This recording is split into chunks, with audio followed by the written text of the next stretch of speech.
Welcome to Guru Nanak coaching centre. चलिए मेरे साथ जुड़ जाइए, अपने सारे दोस्तों को लिंक शेयर कर दे ताकि सारे कोई पढ़ सके। आज के सेशन में हम लोग पढ़ेंगे मैट्रिक्स का नेक्स्ट पार्ट। इस पार्ट में हम लोग पढ़ेंगे कुछ अन्य मैट्रिक्स जो कंपटीशन लेवल का है, जो कंपटीशन के लिए ज़रूरी है, उसके बारे में पढ़ेंगे। हमारा बोर्ड का जितना भी मैट्रिक्स था वो हो चुका है। अब हम लोग कंपटीशन की ओर बढ़ते हैं आगे। तो चलिए स्टार्ट करते हैं। अगर सेशन अच्छा लगे तो आप लाइक कीजिए, शेयर कीजिए और चैनल को सब्सक्राइब नहीं किए हैं तो चैनल को सब्सक्राइब कर लें ताकि सारा नोटिफिकेशन आपको टाइम टू टाइम मिलते रहे। तो चलिए आज के सेशन को स्टार्ट करते हैं।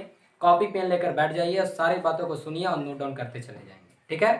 तो चलिए स्टार्ट करते हैं आज के सेशन को। आप जानते हैं कि आइडेंटिटी मैट्रिक्स क्या होता है, यू नो दैट। अब आइडेंटिटी मैट्रिक्स को हम लोग यूनिट मैट्रिक्स भी बोलते हैं। आइडेंटिटी हो चाहे यूनिट हो, दोनों क्या है, सेम है। जीरो मैट्रिक्स हो या नल मैट्रिक्स हो, दोनों क्या है, सेम है, ठीक है। जीरो मैट्रिक्स को हम लोग नल मैट्रिक्स भी बोलते हैं।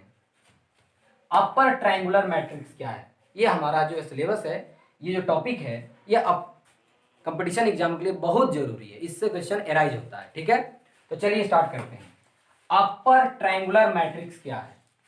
ए square matrix capital A equal to aij is called an upper triangular matrix if aij equal to 0 for all I greater j। इसका मतलब जितने भी एलिमेंट है, एक ऐसी स्क्वायर मैट्रिक्स जिसको हम अपर ट्रायंगुलर तब बोल सकते हैं। अपर ट्रायंगुलर नाम है अपर ट्रायंगुलर, लेकिन जो एलिमेंट 0 होगा वो लोअर वाला होगा, ठीक है। नाम है अपर, लेकिन एलिमेंट जो 0 होगा वो लोअर वाला एलिमेंट 0 होगा। अब देखिए करना क्या है, डायगोनल को छोड़कर ऊपर एलिमेंट कुछ ना कुछ होगा, नो प्रॉब्लम। डायगोनल के नीचे सारी एलिमेंट 0 होनी चाहिए, तब वह मैट्रिक्स अपर ट्रायंगुलर होगा। इस पूरे स्टेटमेंट का एकदम सिंपल मीनिंग क्या है, डायगोनल एलिमेंट से ऊपर और डायगोनल एलिमेंट को छोड़कर नीचे वाला एलिमेंट 0 होनी चाहिए। सारी एलिमेंट 0 होनी चाहिए, नीचे वाला मतलब डायगोनल के नीचे सारी एलिमेंट क्या होनी चाहिए, 0 होनी चाहिए। डायगोनल कौन है, ये है, गौर से देखिएगा, डायगोनल ये है ना। तो डायगोनल के नीचे कंप्लीटली क्या होनी चाहिए, 0 होनी चाहिए, ठीक है। कोई प्रॉब्लम? अगर डायगोनल के नीचे 0 है सारा एलिमेंट तो क्या हो गया, अपर ट्रायंगुलर मैट्रिक्स। ओके, तो आप इसको नोट डाउन कीजिए, ये आपका एग्जांपल हो गया। अपर लिखा हुआ है लेकिन एलिमेंट डायगोनल के नीचे वाला 0 होगा। उसी तरह होगा lower triangular matrix. Lower triangular नाम है लेकिन 0 कौन होगा, डायगोनल के अपर वाला एलिमेंट। तो चलिए उसके बारे में भी बात करते हैं, आप इसको नोट डाउन करें। तो चलिए स्टूडेंट आगे चलते हैं हम लोग। अब क्या है, लोअर ट्रायंगुलर मैट्रिक्स क्या है? नाम है लोअर, लेकिन एलिमेंट कौन 0 होगा, डायगोनल के अपर वाला। लेकिन इसमें भी स्क्वायर मैट्रिक्स है, दोनों में स्क्वायर मैट्रिक्स का होना जरूरी है। किसी स्क्वायर मैट्रिक्स को ही हम लोग लोअर ट्रायंगुलर या अपर ट्रायंगुलर कह सकते हैं। उसके लिए सिचुएशन हो, कंडीशन हो, लेकिन स्क्वायर होना जरूरी है। अब देखिए a square matrix A is called an lower triangular matrix if A I J equal to 0 for all I less than J. I less than J, यहां पर आई की वैल्यू जे से छोटी होनी चाहिए और उसके लिए ए आई जे क्या होगा, 0 होगा। ए आई जे तभी 0 होगा जब आई की वैल्यू जे से छोटी होनी चाहिए। वह एलिमेंट 0 होगा जिसके चलते आई छोटा होगा जे से। इसका मीनिंग है कि डायगोनल एलिमेंट के अपर वाला एलिमेंट 0 होगा। नाम है लोअर, एलिमेंट होगा अपर वाला 0, ठीक है। अब इसको नोट डाउन कीजिए, यही देखिए डायगोनल एलिमेंट और डायगोनल के ऊपर वाला क्या हो गया सर, 0 हो गया। अपर में डायगोनल के नीचे वाला, लोअर में डायगोनल के ऊपर वाला, ठीक है। अब इसको नोट डाउन कीजिए। चलिए स्टूडेंट आगे चलते हैं। कैंसिलेशन लॉ, ठीक है। If capital A, capital B, capital C are matrices of the same order then capital A plus B equal to A plus C है। अगर ऐसा है तो बी बराबर सी हो जाएगा, मतलब ए और ए क्या हो जाएगा, कैंसिल आउट हो जाएगा, ठीक है। लेकिन इस कैंसिल को क्या बोलते हैं, लेफ्ट कैंसिलेशन लॉ, मतलब हमने लेफ्ट टू लेफ्ट कैंसिल किया है ना, लेफ्ट टू लेफ्ट, इसलिए लेफ्ट कैंसिलेशन लॉ, ठीक है। अब यहाँ ये सारी बातें जो कैंसिलेशन लॉ का ज्यादातर प्रयोग हम लोग ग्रेजुएशन में करते हैं, है ना। बीएससी जब आप लीजिएगा तब इसकी बात ज्यादा होगी, है ना, इसकी चर्चा बहुत ज्यादा होगी। तो कैंसिलेशन लॉ इसलिए हमें बताना बहुत ज्यादा बेहतर लगा कि आपको बता देना चाहिए। A plus B equal to A plus C है, तो लेफ्ट टू लेफ्ट कैंसिल होगा तो लेफ्ट कैंसिलेशन लॉ। अब देखिए राइट टू राइट है तो राइट कैंसिलेशन लॉ, लेकिन सेम ऑर्डर की होनी चाहिए।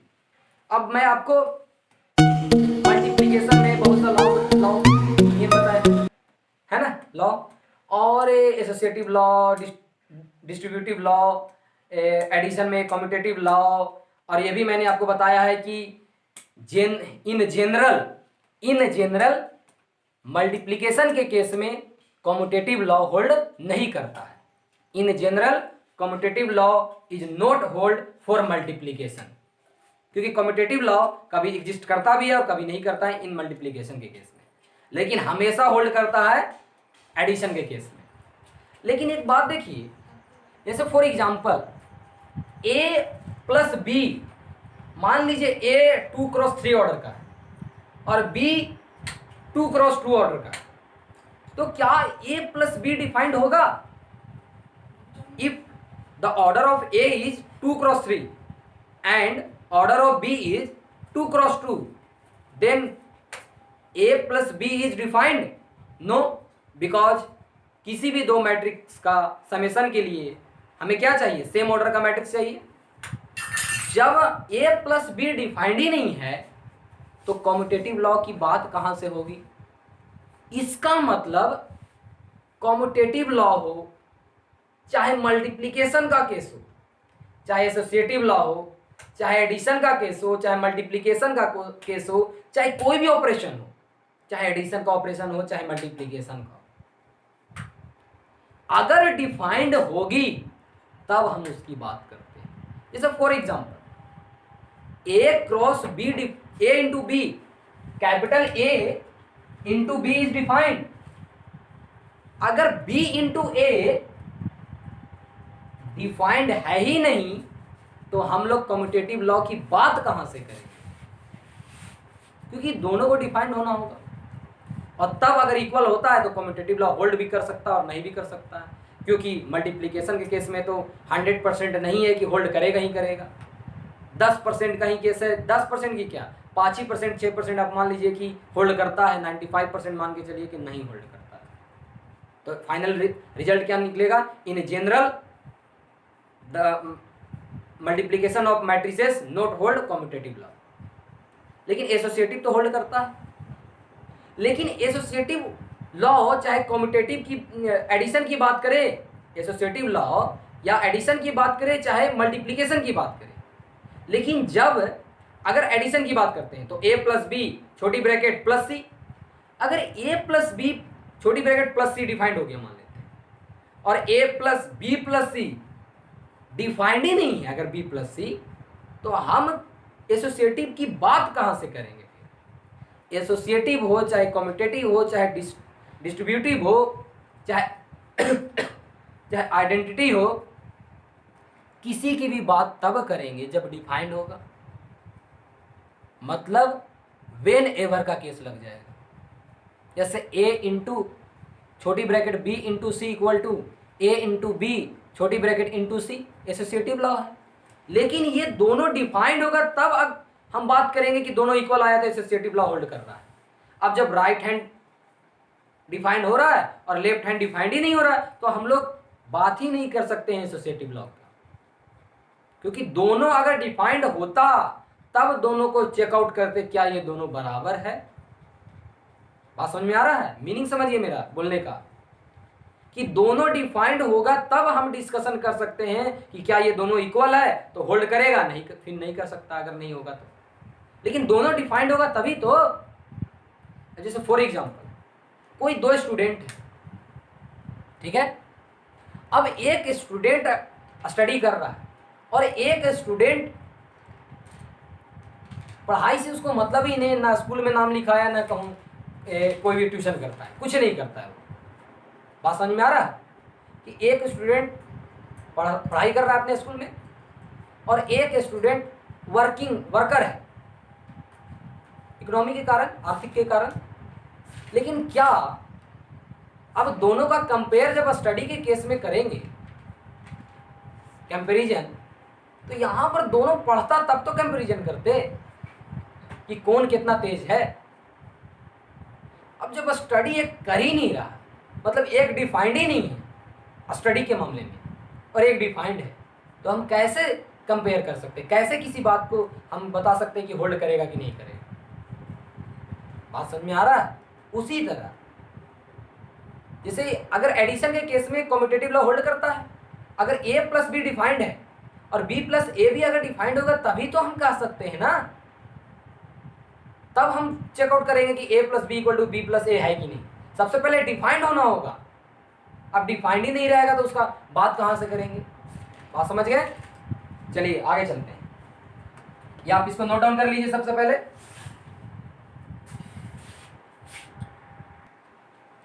तो चलिए स्टूडेंट आगे चलते हैं, कुछ महत्वपूर्ण बातें जो मैं आपको बताने जा रहा हूँ।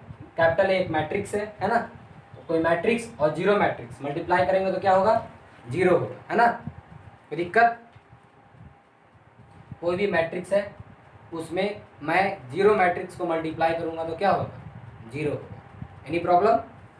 अब देखिए 1 इंटू कोई स्केलर को ए, किसी 1 स्केलर है उसको कैपिटल ए से मल्टीप्लाई करूंगा तो ए होगा, कोई फर्क नहीं आएगा। -1 से करूंगा तो माइनस ए आ गया। आप इसको नोट डाउन कर लीजिए, ये आप पहले से भी जानते हैं, ठीक है। आप इसको नोट डाउन कर लीजिए।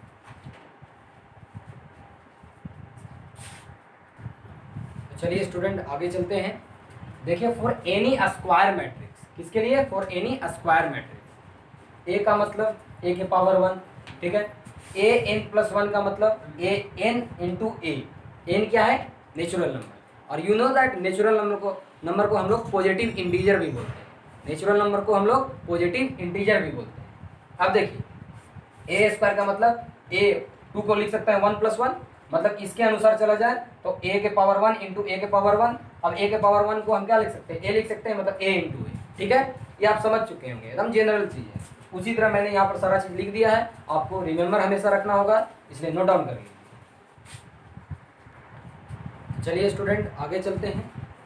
मैट्रिक्स पोलिनोमियल, मतलब पोलिनोमियल फंक्शन जो होता है उसका मैट्रिक्स क्या होगा, मतलब पोलिनोमियल का मैट्रिक्स। तो चलिए let F of x equal to A naught X के power n plus a1 X के power n minus 1 plus a2 X के power n minus 2 plus dash dash dash dash plus a n minus 1 X plus a n be a polynomial and let capital A be a square matrix of order n, मतलब n cross n का मतलब n cross n, ठीक है। then f of a equal to, मतलब देखिए गौर से, यहाँ पर एक पोलिनोमियल लिए, किस ऑर्डर का पोलिनोमियल होता है, first order, second order polynomial को क्या बोलते हैं हम लोग, क्वाड्रेटिक इक्वेशन बोलते हैं। वन ऑर्डर का लीनियर बोलते हैं, है ना। तो देखिए गौर से, वो पोलिनोमियल जो है, पोलिनोमियल फंक्शन, तो पोलिनोमियल फंक्शन किस ऑर्डर का है, एन ऑर्डर का, मतलब जिस पोलिनोमियल किस ऑर्डर का है, एन ऑर्डर का। अब मैं एक स्क्वायर मैट्रिक्स लिया, ठीक है। अब हर एक एक्स के स्थान पर मैं उस मैट्रिक्स को रख दूंगा, ठीक है। तो मैंने इस एक्स के स्थान पर कैपिटल ए को रख दिया, ये पोलिनोमियल दिया हुआ था, ऊपर वाला क्या है, पोलिनोमियल फंक्शन, और एक स्क्वायर मैट्रिक्स दिया हुआ है। इस स्क्वायर मैट्रिक्स को मैं यहाँ पर एक्स के स्थान पर रख दूंगा, तो रख दिया f of capital a equal to, replace कर दिया। यहाँ पर देखिए ए एन है, कुछ नहीं है, तो मैंने प्रीवियस क्लास में बोला था अगर कुछ नहीं है तो हम लोग आइडेंटिटी मैट्रिक्स ले लेंगे। जैसे फॉर एग्जांपल मैंने बोला था अगर 5 है, यहाँ कुछ नहीं है तो आई लेकर चलो, लेकिन कौन सी ऑर्डर का, जो मैट्रिक्स दिया हुआ है, जिस ऑर्डर का मैट्रिक्स दिया हुआ है, ठीक है ना, उसी तरह हम लेकर चल रहे हैं। यहां पर देखिए ए एन कुछ नहीं है, एक्स के स्थान पर तो रिप्लेस कर दिया कैपिटल ए से, लेकिन यहां तो कुछ नहीं है, तो यहां अगर कुछ नहीं है तो क्या लेंगे, आइडेंटिटी मैट्रिक्स लेंगे। ठीक है, एनी प्रॉब्लम? लेकिन किस ऑर्डर का, जिस ऑर्डर का कैपिटल ए, तो एन ऑर्डर का था तो एन ले लिए। तो ये जो पैटर्न बना, गौर से देख रहे हैं, ये जो पैटर्न बन रहा है यही हमारा क्या है, मैट्रिक्स पोलिनोमियल है। क्या है ये जो बॉक्स में आप देख रहे हैं क्या है, मैट्रिक्स पोलिनोमियल। मतलब पोलिनोमियल तो था, एक्स था तो पोलिनोमियल था, जब वेरिएबल था तो पोलिनोमियल था, लेकिन जब एक्स के स्थान पर मैट्रिक्स आ गया तो ये क्या बन गया, मैट्रिक्स पोलिनोमियल बन गया। ठीक है, अब इसको नोट डाउन कीजिए। तो चलिए बच्चों आगे एग्जांपल देखते हैं। फॉर एग्जांपल में देखिए, मान लीजिए f of x equal to x square plus 5x minus 6 है फॉर एग्जांपल। तो चलिए देखते हैं यहाँ एफ और एक मैट्रिक्स ले लेते हैं, let capital a b a square matrix, square matrix. ठीक ना, तो चलिए, तो पोलिनोमियल मैट्रिक्स क्या होगा, एफ ऑफ ए, तो एक्स के स्थान पर ए स्क्वायर प्लस 5a माइनस 6, यहाँ कुछ नहीं है तो यहाँ आइडेंटिटी लेना होगा, लेकिन किस ऑर्डर का, जिस ऑर्डर का मैट्रिक्स रहेगा। Any problem? तो ये क्या बन गया, मैट्रिक्स पोलिनोमियल।